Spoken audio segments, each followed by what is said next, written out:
जय मेरे प्यारे दोस्तों, good evening to all my dear friends. आज की इस क्लास में हम लोग वैद्युत द्विध्रुव की निरक्षीय स्थिति में वैद्युत क्षेत्र की तीव्रता के व्यंजक E बराबर 1/4πε0 P/r³ का व्यंजक प्राप्त करेंगे। इससे पहले मैंने आपको अच्छी स्थिति की प्रूविंग करा दी है, आप जाके प्लेलिस्ट में उसको देख सकते हैं। तो चलिए स्टार्ट करते हैं आज की प्रूविंग। सबसे पहले कह रहे हैं वैद्युत द्विध्रुव, तो आपको सबसे पहले वैद्युत द्विध्रुव बना लेना है। जो कहता जाए, मैंने आपको बताया है कि फिजिक्स बहुत ही आसान है, आप बस उसके स्टेप को फॉलो करना सीखें। तो सबसे पहले हम लोगों ने एक वैद्युत द्विध्रुव बना रहे हैं। वैद्युत द्विध्रुव का मतलब क्या है कि जो आवेश हैं उनकी वैल्यू सेम रहेगी, लेकिन उनका साइन हमेशा अपोजिट रहता है। इसका मतलब है वैद्युत द्विध्रुव -q और ये +q, और दोनों के बीच की जो डिस्टेंस है वो बहुत ही लार्ज स्मॉलेस्ट ली जाती है, बहुत ही कम ली जाएगी, तो उसको हम लोग कहेंगे 12। अब निरक्षीय का मतलब क्या है? निरक्षीय का मतलब मेरे प्यारे दोस्तों यहाँ पर ये है कि उसके अक्ष पर नहीं, अक्ष से पर बिल्कुल नहीं जाना है, उसके जो वैद्युत द्विध्रुव बनाया है परपेंडिकुलर जाना है। परपेंडिकुलर का मतलब है निरक्षीय स्थिति। तो हम लोग इसके मिड पॉइंट से, मध्य बिंदु से मान लेते हैं कि जो दूरी है r, मतलब निरक्षीय स्थिति कहेंगे। परपेंडिकुलर की स्थिति को हम लोग कहते हैं निरक्षीय स्थिति। एक यहाँ पर पॉइंट मान लेते हैं P है, इस पॉइंट को मैंने मान लिया P। अब आपको यहाँ पर यह बताना है कि कितना इलेक्ट्रिक फील्ड जनरेट हो रहा है निरक्षीय स्थिति में। इस पॉइंट P पर कितना विद्युत क्षेत्र जनरेट हो रहा है, कितना इलेक्ट्रिक फील्ड बना है, इसको निकालेंगे। तो सबसे पहले कि यहाँ पर इलेक्ट्रिक फील्ड किसने बनाया है, आपको ये सोचना है। तो इलेक्ट्रिक फील्ड बनाने वाले यहाँ पर दोनों आवेश हैं। अब आवेश ने वहाँ पर इलेक्ट्रिक फील्ड किस तरह बनाया है, किस डायरेक्शन से बनाया है, अब ये आपको फिगर में शो करना है। तो मैंने आपको बताया है कि जो प्लस आवेश होता है उसका विद्युत क्षेत्र हमेशा बाहर की तरफ होगा, E2 मान लेते हैं। प्लस से हमेशा जो इलेक्ट्रिक फील्ड होता है वो उसके बाहर की तरफ होगा, और माइनस के कारण जो इलेक्ट्रिक फील्ड जनरेट होता है वो हमेशा उसके अंदर की तरफ जनरेट होता है। तो ये हो गया E1, यानी हमारा टोटल यहाँ पर काम है E1 और E2 की वैल्यू को निकालना। अब E1 और E2 कैसे निकालेंगे, इसको चलिए देख लेते हैं। जब भी आप कोई आवेश लेते हैं और उस आवेश से कोई डिस्टेंस मान लीजिए R है, और R डिस्टेंस पे यहाँ पे एक पॉइंट है, कुछ भी पॉइंट ले सकते हैं आप, A लिख सकते हैं, B लिख सकते हैं। इस पॉइंट पर इस आवेश ने कितना इलेक्ट्रिक फील्ड जनरेट किया है, इसको निकालने के लिए आप जानते हैं मेरे प्यारे बच्चों, फार्मूला होता है E बराबर 1/4πε0 Q/r। तो फार्मूले में Q/r²। फार्मूले में आप देख रहे हैं कि उस आवेश को रखना है और उस आवेश से दूरी को रखना है जहां पर हम लोग इलेक्ट्रिक फील्ड निकाल रहे हैं। तो सबसे पहले हम लोग क्या करेंगे, इस वैल्यू को निकालेंगे। तो -q आवेश के कारण आपको लिखना है -q आवेश के कारण P पर विद्युत क्षेत्र की तीव्रता, विद्युत क्षेत्र की तीव्रता। तो आप देख रहे हैं, इस फार्मूले को देखते जाना है और आपको सवाल लगाते जाना है। तो सबसे पहले हम लोग माइनस के विद्युत क्षेत्र को मान रहे हैं इलेक्ट्रिक फील्ड से, माइनस के कारण जो इलेक्ट्रिक फील्ड हुआ है उसको हम लोग मान रहे हैं E1 से। तो E1 की वैल्यू आप ये फार्मूला देख रहे हो, बस यहाँ पे रखते जाना है। E1 क्या वैल्यू E1 की देख रहे हो, 1/4πε0। तो 1/4πε0 Q, आपको माइनस कभी नहीं रखना है, इलेक्ट्रिक फील्ड के चैप्टर में कभी भी आपको माइनस नहीं लेना है। दूरी, यहाँ से आप डिस्टेंस कैसे निकालेंगे, मेन हमारा काम आ रहा है डिस्टेंस का। तो चलिए डिस्टेंस पहले निकाल लेते हैं। ये आप देख रहे हो मेरे प्यारे बच्चों, मिड पॉइंट है, मिड पॉइंट है, इन दोनों के बीच की दूरी 12 है। तो यहाँ से यहाँ तक की जो डिस्टेंस है उसको हम लोग कहेंगे L। ये क्या है R, ये क्या है L। ये एंगल बन रहा है 90। तो अगर आप ये डिस्टेंस निकालेंगे पाइथागोरस प्रमेय लगा के, तो R² + L² आएगा, और ये भी बिल्कुल वही आ जाएगी क्योंकि ये भी L होगा, क्योंकि पूरी दूरी थी 2L। ये इसका मिड पॉइंट है, मध्य बिंदु है, तो ये भी L हो जाएगा, ये भी L हो जाएगा, ये R है। पाइथागोरस प्रमेय से जैसे आप इसको कैलकुलेट करके निकालेंगे R² + L² आएगा। ठीक है, यहाँ तक आ गया। तो हम लोग क्या कर रहे हैं, माइनस के कारण लगा रहे हैं बिंदु P पर विद्युत क्षेत्र। तो आप फार्मूला देख रहे हो 1/4πε0 Q, Q की वैल्यू है -Q, लेकिन आपको प्लस ही Q रखना है। आर, तो इस आवेश से बिंदु P की दूरी कितनी है? Under root R square plus L square. ऊपर आप देख रहे हैं प्यारे बच्चों स्क्वायर लगा है, स्क्वायर लगा दें। ये हम लोगों ने इलेक्ट्रिक फील्ड निकाल लिया है माइनस क्यू आवेश के कारण बिंदु P पर। अब हम लोग इलेक्ट्रिक फील्ड निकालेंगे प्लस क्यू आवेश के कारण बिंदु P पर। तो चलिए निकाल लेते हैं। अब लिखेंगे आप प्लस क्यू आवेश के कारण पूरा आवेश को फिर से एक बार लिख लेना, ठीक है। E2 बराबर क्या फार्मूला, फिर से यही फार्मूले में आ जाइए, 1/4 पाई एप्सिलॉन नॉट। उस आवेश को रखिए, किस आवेश से निकालना है? प्लस क्यू से निकालना है, तो प्लस का क्यू रख दीजिए। डिस्टेंस वहाँ से उस पॉइंट की कितनी है? Under root R square plus L square का होल स्क्वायर, ठीक है। अब आपको क्या करना है, अगर यहाँ पे आप देखें तो इसको हम लोग और भी सॉल्व कर सकते थे, होल स्क्वायर से रूट कट जाएगा, तो 1/4 pi epsilon not Q upon R square plus L square. Same यहाँ पर आप यहाँ पर भी लिख सकते हैं, E2 बराबर 1/4 pi epsilon not Q upon R square plus L square. यहाँ तक आपको किसी भी तरह कोई दिक्कत नहीं। फिर से एक बार पूरा रिवीजन करा देता हूँ। निरक्षीय का मतलब होता है परपेंडिकुलर स्थिति, बिल्कुल 90 की स्थिति पे। तो हम लोगों ने 90 की स्थिति बना ली। अब मान लेते हैं वो पॉइंट जो है इस मिड पॉइंट से मध्य बिंदु से स्मॉल आर दूरी पर है। क्योंकि ये मध्य बिंदु है तो इसको ये 12 दूरी को आधा डिवाइड करेगा। आधा का मतलब 12 था, तो ये एल, ए बी एल, ये आर है, ये एल है, ये 90 एंगल है। 90 के सामने का जो भुजा होती है वो कर्ण होती है। तो आप जब पाइथागोरस प्रमेय से लगाएंगे तो ये आ जाएगा। सेम यही चीज़ यहाँ पे आ जाएगी। अब हम लोग पॉइंट P पर इलेक्ट्रिक फील्ड निकाल रहे हैं। तो इलेक्ट्रिक फील्ड वहाँ पर दो आवेश लगा रहे हैं, माइनस क्यू और प्लस क्यू। तो माइनस क्यू ने कितना लगाया है, इसको निकालने के लिए आपको ये फार्मूला सामने रखा है, 1/4 पाई एप्सिलॉन नॉट लिख दिया। क्यू का मतलब आवेश, किस आवेश की वैल्यू ले रहे हैं? माइनस क्यू, लेकिन माइनस में बताया नहीं लेना है आपको, क्यू रख दिया। उस आवेश से उस पॉइंट की डिस्टेंस, उस आवेश की उस पॉइंट से डिस्टेंस आप देख रहे हो ये है, तो उसको रख दिया, होल स्क्वायर से रूट कर दिया। सेम काम हम लोगों ने यहाँ पर किया।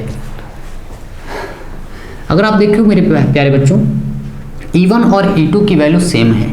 जितना E1 आया है उतना ही E2 है। तो यहाँ पे हम लोग लिख सकते हैं कि E1 बराबर है E2 के, E1 बराबर है E2 के।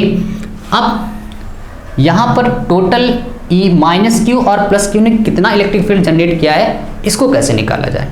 क्या दोनों को जोड़ना है, क्या दोनों को सब्ट्रैक्ट करना है या घटाना है, क्या इसका मतलब है? तो इसको कैसे पता करेंगे? तो इसके लिए आपको मैंने बताया था कि जब चीज़ें डायरेक्शन उनका सेम होता है, एक ही डायरेक्शन में दो चीज़ें जा रही थी, तो हमेशा अट्रैक्शन लगता है, मतलब चीज़ें जुड़ेंगी।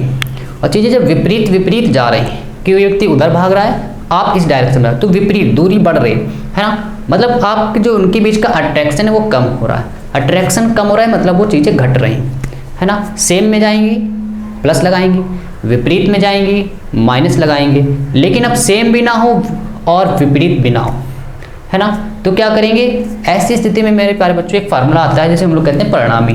तो इसके लिए क्या है, लिखेंगे बिंदु P पर, क्योंकि आप देख रहे हैं यहाँ पे सेम भी नहीं कह सकते, क्योंकि E1 ऊपर जा, E2 ऊपर जा रहा है, ये ऐसे आ रहा है, अपोजिट भी नहीं है, सेम भी नहीं है, कुछ एंगल पर है। तो इस एंगल को और इन दोनों का जो परिणामी है, हमेशा परिणामी 20 से निकलता है। मतलब इनका E1 और E2 का जो फाइनल इफेक्ट है वो इनके 20 से जाएगा, वो मान लेते हैं ये फाइनल इफेक्ट E है। इस एंगल को लेट कर ले थीटा, क्योंकि ये लाइन हमेशा इसके परपेंडिकुलर है, परपेंडिकुलर है तो ये एंगल भी थीटा, और पूरा आधा बांटेगा तो ये एंगल भी थीटा। तो लिखेंगे पॉइंट P पर, बिंदु P पर परिणामी इलेक्ट्रिक फील्ड विद्युत क्षेत्र की तीव्रता। इसके लिए आपको मैंने फार्मूला भी बताया है, यदि नहीं बताया तो आप देख लीजिए, बच्चों को नहीं पता है। हमेशा पूरी फिजिक्स में आपको बस यही परिणामी का फार्मूला लगाना है हर जगह। तो क्या है कि E बराबर root E1 square plus E2 square plus 2 E1 E2 cos. अब थीटा कितना रखना है? थीटा किसके बीच का एंगल है? E1 और E2 के बीच का एंगल है। E1 ये है, E2 ये है, दोनों के बीच में जो एंगल बन रहा है थीटा यानी कि 2 थीटा। तो यहाँ पे हम लोग रखेंगे 2 थीटा। अब मेरे दोस्तों आप यहाँ से ये समझें कि एक मैथ का सवाल हम लोग कैलकुलेट कर रहे हैं। अगर आप ये सोच के लगाते हैं कि मैं फिजिक्स की एक प्रूविंग लगा रहा हूँ, तो एक मन में स्टेप बन जाता है कि वाकई फिजिक्स कठिन हो गई कहीं ना कहीं ना, ये प्रूविंग कहीं ना कहीं कठिन ना हो जाए। जब आप मैथ का सवाल लगाते हैं तो एक मन में रिदम बन जाता है कि नहीं मैथ का सवाल है, कैलकुलेशन ही करनी, बिल्कुल यहाँ पे कैलकुलेशन ही करनी है आपको, है ना। तो अगर ध्यान से देखें E1 और E2 आपस में इक्वल हैं, तो हम कह सकते हैं कि E बराबर, जहाँ पर E1 है वहाँ पर आप E2 लिख सकते हैं, या फिर ये कह सकते हैं जहाँ पर E2 है वहाँ पे E1 लिख सकते हैं। तो चलिए मैंने क्या किया, E1 का स्क्वायर E2 की जगह रख रहा हूँ मैं E1, तो E2 की जगह लिख दिया गया है E1 square plus 2E1, E2 की जगह आप लिख रहे हो E1 cos 2 थीटा। ठीक है, अब इसके बाद आपको क्या करना है, E1 स्क्वायर ऐड हो रहा है। फिर से मैं बता दूं, आप ये मान के चलिए मैं एक गणित का सवाल सॉल्व कर रहा हूँ। E2 की जगह यहाँ से मैंने देखा E1 लिखना है, लिख दिया, E2 की जगह E1 लिखना है। ठीक है, E1 स्क्वायर आप जानते हैं मेरे प्यारे बच्चों, 2E1 square, E1 into E1 का गुणा कराएंगे तो हो जाएगा 2E1 square into cos 2 theta. दोनों से कॉमन है 2E1 स्क्वायर, यहाँ से कॉमन करेंगे 1 बचेगा, यहाँ से जाएगा तो ये cos 2 थीटा बचेगा। cos के साथ आ रहा है 1, पूरी गणित और पूरी फिजिक्स में याद रखिए आप, cos 2 थीटा के साथ जब भी 1 आएगा हमेशा उसको कैंसिल करना है। कैसे कैंसिल करेंगे, cos 2 थीटा के आप जानते हैं 4 फार्मूले होते हैं, इसमें से एक फार्मूला क्या मैं ओपन कर रहा हूँ, 2E1 square 1 plus cos 2 theta का फार्मूला आप लोगों ने पढ़ा होगा 2 cos square theta minus 1, 2 cos square theta minus 1, ये माइनस 1 ये प्लस 1 आपस में कैंसिल हो जाएगा। आप काट दीजिए, मैं दिखा नहीं रहा हूँ, है ना। चलिए देख लेते हैं, प्लस 1 माइनस 1 कैंसिल, 2 का मल्टीप्लाई कराएंगे आप 4E1 square cos square theta. यहाँ तक मेरी उम्मीद से किसी को भी कोई दिक्कत नहीं होगी। यहाँ तक आप आई गए थे, देखा E1 और E2 आपस में बराबर है, उनको लिख दिया गया है। परिणामी के लिए फार्मूला लगा दिया गया है। अब ये परिणामी आप जरूरी नहीं इलेक्ट्रिक फील्ड ही निकाल रहे हैं तभी ये फार्मूला है, आप 2 फोर्स भी निकाल रहे हैं, अगर परिणामी पर लग रहे हैं वहाँ पर आप लगा सकते हैं, है ना। इंटेंसिटी पर आप भी लगा सकते हैं, या तरंग दैर्ध्य के लिए भी आप लगा सकते हैं, कहीं पर भी पूरी फिजिक्स में अगर परिणामी की बात आएगी तो आप ये फार्मूला हर जगह अप्लाई कर सकते हैं। बस फोर्स आएगा तो E की जगह फोर्स लिख देना है, तीव्रता की बात आएगी तो E की जगह आप तीव्रता लिख देंगे, है ना। यहाँ पे इलेक्ट्रिक फील्ड था तो हम लोगों ने E लिख दिया है। यहाँ तक आ गए। 4 जब अंडर रूट से बाहर निकलेगा तो बन जाएगा 2, E1 स्क्वायर जब बाहर आएगा तो बनेगा 2, cos स्क्वायर थीटा जब बाहर आएगा बनेगा वो cos थीटा। तो चलिए इतना नोट कर लेते हैं, इसके बाद हम लोग आगे लगाते हैं, स्क्रीनशॉट ले लेते हैं पहले।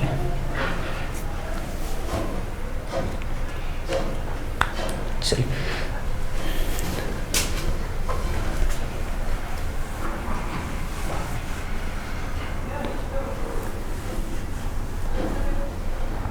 इसके बाद क्या होगा कि ये E लिखा है, E बराबर E इक्वल 4 जब रूट से बाहर आएगा तो वो बनेगा 2, E1 स्क्वायर जब बाहर आएगा तो वो E1, cos स्क्वायर थीटा जब बाहर आएगा तो वो cos थीटा बनेगा।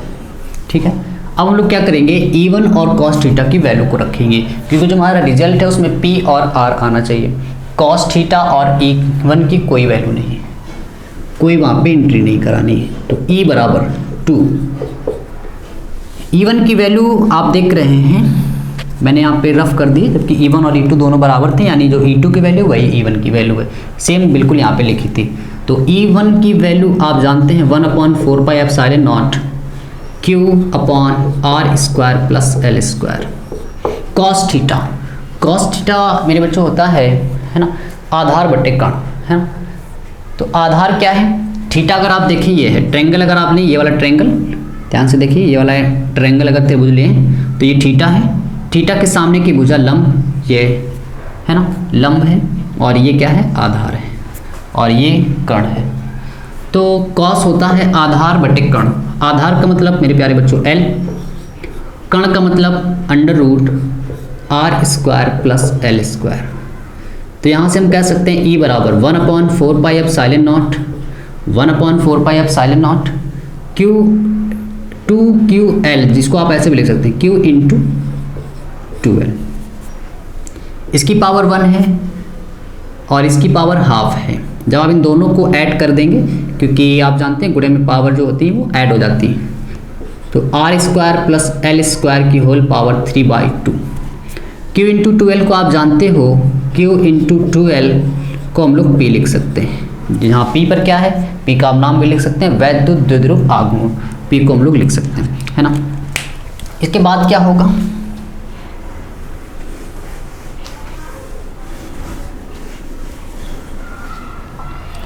इसके बाद क्या है कि E बराबर 1/4πε0, इसकी वैल्यू आपने लिख दी P, और ये है R square plus L square की होल पावर 3/2। एक बार इस पावर को मैं फिर से समझा देता हूँ, शायद कुछ लोगों को ना समझ में आई हो। आप देख रहे हैं मेरे प्यारे बच्चों, इसकी पावर 1 है। पूरा इस बार इसको देख लेते हैं, R square plus L square की होल पावर 1 है, और यहाँ पर R square plus L square की होल पावर 1/2 है। रूट का मतलब होता है 1/2, और बीच में आप देख रहे हैं मल्टीप्लाई का साइन है। इन मल्टीप्लाई पावर जो होती है वो ऐड हो जाती है, तो आप इसको लिख सकते हो L square plus R square plus L square 1 + 1/2। जब इसको आप सॉल्व करेंगे 2 1 यानी कि 3, तो are square plus L square की होल पावर 3/2, जो कि हम लोगों ने यहाँ पे लिख दिया। ठीक है, उम्मीद कर रहा हूँ आप समझ में आ गया होगा। इसके बाद आप जानते हैं कि जो L है वो हम लोगों ने अभी बताया था, ये अल्प दूरी होती है। R एक बड़ी डिस्टेंस है। अगर मान लेते हैं कि जो R है यानी जो लार्जेस्ट डिस्टेंस है वो L से काफ़ी बड़ी है, तो आप जानते हैं स्क्वायर करने पर, जो स्क्वायर जब करेंगे तो उसका मान और भी बड़ा हो जाएगा और ये और भी छोटा हो जाएगा। अर्थात हम कह सकते हैं बहुत बड़ी संख्या के आगे एक बहुत छोटी सी संख्या लगभग जीरो है ना, तो यहाँ पे हम लोग लिख सकते हैं 0। अगर आपको ये चीज़ कम समझ में आ रही है, एक मैंने प्रूविंग करा रखी है विभव वाली, आप जहाँ वहाँ पे जाके देख सकते हैं, पूरा विस्तार से मैंने इस चीज़ को बताया है। जैसे रखेंगे तो E बराबर 1/4πε0 P, और L की जगह रखा 0 तो बचा आर स्क्वायर, होल पावर है 3/2। ये 2 और ये 2 कट जाएगा, तो यहाँ से हम कह सकते हैं, कि जो E की वैल्यू है, फाइनल रिजल्ट आया है 1/4πε0 P/RQ। यही है मेरे प्यारे दोस्तों वैद्युत द्विध्रुव की निरक्षीय स्थिति में वैद्युत क्षेत्र की तीव्रता। तो उम्मीद कर रहा हूँ आप सभी लोगों को बहुत अच्छे से समझ में आ गई होगी। किसी भी तरह की अगर कोई दिक्कत है तो आप कमेंट करिए, मैं अगली वीडियो में उसको ज़रूर दूर करूँगा। एक बार पूरा रिवीजन कर लेते हैं कि मैंने क्या क्या आपको बताया इसमें। सबसे पहले आपको यहाँ पे फिगर बनाना बहुत इंपॉर्टेंट था। फिगर ऐसे ही क्यों बनाया है, उसने सबसे पहले कहा था वैद्युत द्विध्रुव। देखिए मेरे प्यारे बच्चों, जब भी आप फिजिक्स में कोई प्रूविंग लगा रहे हैं, अगर आप उसको रट रहे हैं तो बहुत लंबे समय तक आप उसको याद नहीं रख सकते। कोशिश करें कि सवाल में जो चीज़ें वो बता रहा है आप उसको पहले करते चले जाएं। जैसे सवाल में सबसे पहले लिखा उसने वैद्युत द्विध्रुव, तो आप एक वैद्युत द्विध्रुव बना लें। मतलब उसका क्या है, एक माइनस आवेश रखना है और एक प्लस आवेश रखना है। दोनों के बीच की जो दूरी है वो 2L मान लेंगे, हमेशा 2L ही होती है। मिड पॉइंट से क्यों, क्योंकि उसने कहा है निरक्षीय स्थिति का मतलब होता है परपेंडिकुलर स्थिति पे। परपेंडिकुलर, अब वो डिस्टेंस कितनी है, आप मान लें R है, उस पॉइंट को मान लीजिए P है, जहाँ पर हम लोग इलेक्ट्रिक फील्ड निकालने वाले हैं। अब वहाँ पे इलेक्ट्रिक फील्ड कौन लगाएगा, आप ये क्वेश्चन करिए। वहाँ पर इलेक्ट्रिक फील्ड लगाने वाले कौन से हैं, 2 आवेश। तो दोनों आवेश किस तरह लगाएंगे, प्लस आवेश हमेशा इलेक्ट्रिक फील्ड बाहर की डायरेक्शन में लगाता है और माइनस आवेश हमेशा अंदर की डायरेक्शन में लगाता है। दोनों को बना दीजिए। अब हमारा काम है E1 और E2 की वैल्यू को कैलकुलेट करना। E1 और E2 की वैल्यू कैलकुलेट करने के लिए आपको फार्मूला याद रखना पड़ेगा 1/4πε0 Q/R²। तो सबसे पहले हम लोगों ने निकाला था -Q आवेश के कारण, फिर निकाला था +Q आवेश के कारण। तो -Q से उस डिस्टेंस को R की जगह रखा था √R² + L², और प्लस आवेश से जब लोगों ने निकाले हैं तो वहाँ पे रखे हैं R² + L², वही रूट में। दोनों को सॉल्व किया, E1 E2 के बराबर आ गया था, क्योंकि E1 की डायरेक्शन ये है, E2 की डायरेक्शन ये है। ना ही ये सेम है और ना ही ये अपोजिट है, क्योंकि ये किसी एंगल पर क्रिएट है। और जब भी किसी एंगल पे दो चीज़ें क्रिएट हो तो हमेशा वहाँ पे परिणामी तीव्रता लगाएंगे आप। और परिणामी का फार्मूला क्या है, अभी मैंने आपको लिखा था, E बराबर E1 स्क्वायर अंडर रूट के अंदर E1 square plus E2 square plus 2E1 E2 cos theta. जैसे आपने लिख दिया, वहाँ से हम लोगों ने E2 की जगह E1 रखा,